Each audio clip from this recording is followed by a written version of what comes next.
இப்ப நல்லா இருக்குதா? நல்லா இருக்கிறாங்களா?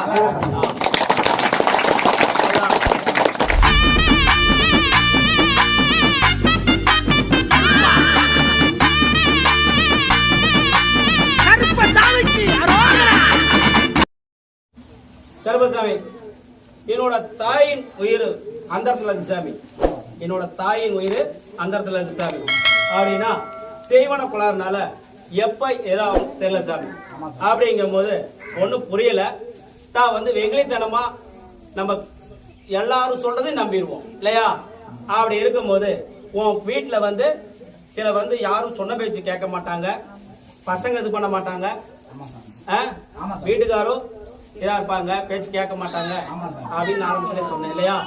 இதெல்லாம் வந்து கண்ட்ரோலுக்கு கொண்டாடணும் அப்படின்னா ஒரு சில விஷயங்கள் செய்யணும் அப்படின்னு சொன்னோம் இல்லையா? அப்போ அதை செய்யறதுக்கு உண்டான வழிமுறை நம்ம கிட்ட இல்லை. ரொம்ப கஷ்டமா இருந்துச்சு. நகை அடமானம் வச்சு தான் அதை செய்யணும் இல்லையா? நகை அடமானம் வச்சு தான் செய்யணும். அதை செஞ்சே ஆகணுங்கிற கட்டாயம் நான் உங்ககிட்ட சொல்லலை. நம்மளும் 2-3 தடவை போனோம். அதை நமக்கு அதுக்கு உண்டான பணத்தை பெரட்ட முடியல. என் மேலே பாரத்தை போட்டு நகை அடகு வச்சாச்சு, இது பண்ணியாச்சு. ஆனால் போட்டதுக்கப்புறம் கொஞ்சம் பிரச்சனை ஆகி போச்சு. ஃபர்ஸ்ட்ல என்னாச்சு, நமக்கு நெஞ்சு வலி வந்துருச்சு. யாருக்கு? உனக்கு நெஞ்சு வலி இருந்துச்சா? நெஞ்சு வலி இருந்த குறிப்பிட என்ன பண்ண? நீ ஒன்றும் பண்ணல. இவன் என்ன பண்ணான்னு சொல்லணும்ல? என்ன பண்ண? சொல்லு.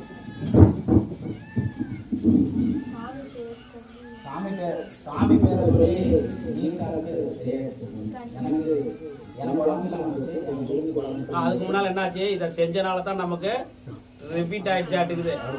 ஐயோ ஐயோ அம்மாவை விட்டுருவோமோ, அத சொல்றா. நான் என்னைக்குமே வந்து இது பண்ணி உனக்கு ரெடி பண்ணி கொடுத்து நான் உனக்கு மாலை வச்சு கொடுக்கறது ஃபெயிலர் ஆகும் இல்லையா? நீ அந்த காசை ரெடி பண்றதுக்கு எவ்வளவு நாள் ஆகும், எவ்வளவு கஷ்டப்பட்டிருப்ப, புரியுதா? நான் எல்லாத்துக்கும் வாக்குல சொல்லுவேன் இல்லையா? 100 ரூபா காசு சம்பாதிக்கிறதுக்கு எவ்வளவு கஷ்டப்படுறோம்னு, புரியுதா? மற்ற இது போல இல்லை, புரியுதா? இப்ப நல்லா இருக்குதா? நல்லா இருக்கிறாங்களா?